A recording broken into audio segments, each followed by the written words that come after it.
সপ্তম শ্রেণীর একটি গুরুত্বপূর্ণ প্রশ্ন প্লাস আমার প্রজেক্টও তোমরা বলতে পারো। দাক্ষিণাত্য ক্ষত।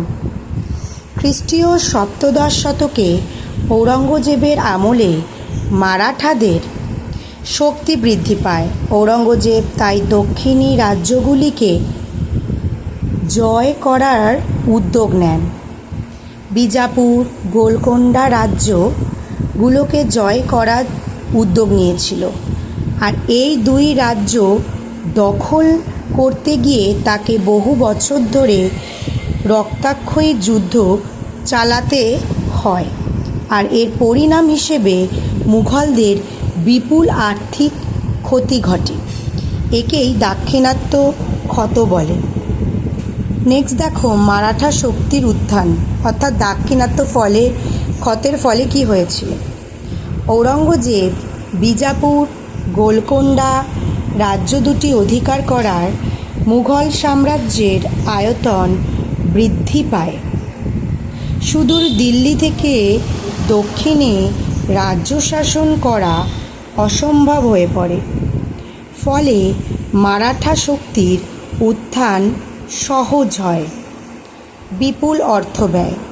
দীর্ঘ 25 বছর ধরে সম্রাটের দক্ষিণ ভারত অভিযান মুঘলদের বহু সৈন্য নিহত হয় এবং প্রচুর অর্থ ব্যয় হয়। প্রশাসনিক বিশৃঙ্খলা। ঔরঙ্গজেব দীর্ঘদিন দিল্লিতেও অনুপস্থিত প্রশাসনিক ক্ষেত্রে বিশৃঙ্খলতার সৃষ্টি করেছিল, যার ফলে মালব, রাজস্থান, মথুরা, গন্ডোয়ানা, বিহার, বাংলা প্রভৃতি স্থানে মুঘল বিরোধী শক্তিগুলোর ক্ষমতা বৃদ্ধি পায়। সৈন্যবাহিনীর ক্ষোভ। রাজকোষের তীব্র অর্থাভাব দেখা দিলে সেনাবাহিনীকে বেতন দেওয়া অসম্ভব হয়ে পড়ে। ফলে তাদের মধ্যে কর্মপ্রেরণা হ্রাস পায় এবং ক্ষোভ বৃদ্ধি পায়।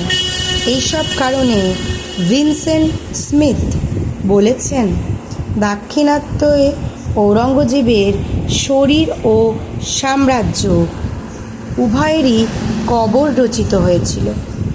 চ্যানেলটি ভালো লেগে থাকলে অবশ্যই সাবস্ক্রাইব করে দেবে।